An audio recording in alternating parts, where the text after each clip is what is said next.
নিষিদ্ধ পদ্ধতিতে মাছ ধরায় সমুদ্রে কমেছে মাছের উৎপাদন, ফলে মৎস্য অবতরণ কেন্দ্রেও কমেছে সরবরাহ। তথ্য বলছে 2023 সালের তুলনায় 2024 সালে বরগুনার পাথরঘাটা মৎস্য অবতরণ কেন্দ্রে মাছ অবতরণ কমেছে প্রায় 200 মেট্রিক টন। তবে মাছের দাম বেশি থাকায় বিগত সময়ের থেকে রাজস্ব আয় বেড়েছে 13.5%। পাথরঘাটা থেকে তাহিদুল ইসলাম শুভর তথ্য ছবিতে জানাচ্ছেন ইমরুল কায়েস।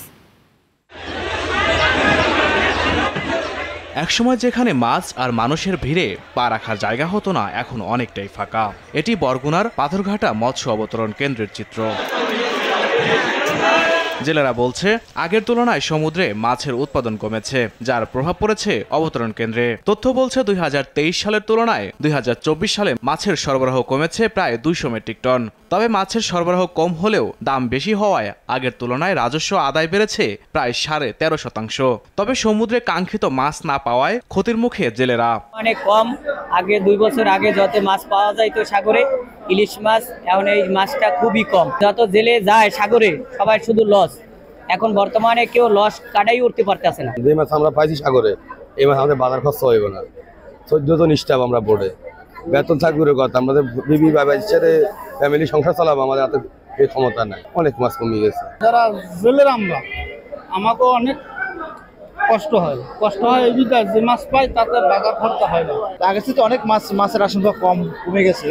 গবেষকরা জানান, নিষিদ্ধ পদ্ধতিতে মাছ আহরণ করায় সমুদ্রে ক্যাটফিশ ও পিনিয়াস প্রজাতির মাছের উৎপাদন কমেছে। ক্যাটফিশ এবং পার্সিফরমিস গোত্রের যে মাছগুলো, বিশেষ করে আমরা মেদ মোচন বলি এবং কোরাল লাক্ষা বলি, এই মাছগুলো ক্রমান্বয়ে কমে যাচ্ছে।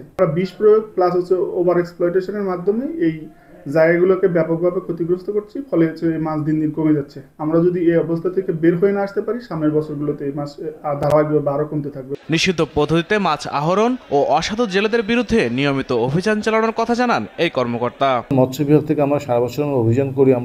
আমরা অবৈধ ঘোপ জাল, অবৈধ বেহুন্দি জাল, অবৈধ আপনার যে জালগুলো মাছের উৎপাদনের সাথে আপনার সরাসরি আপনার উৎপাদন ব্যাহত করে, সেই জালের বিরুদ্ধে আমাদের অভিযান সারা বছরই অব্যাহত আছে। ট্রোলিং নিয়ে আমাদের উচ্চ আদালতে বেশ কিছু মামলা চলমান আছে, যেসব ট্রোলিংয়ের বিরুদ্ধে আসলে আমরা এই যে চাইলেও আমরা অ্যাকশনে যেতে পারতেছি না। তা আমাদের মামলাগুলো যদি আমাদের নিষ্পত্তি হয়ে যায়, খুব শীঘ্রই আশা করি নিষ্পত্তি হয়ে যাবে।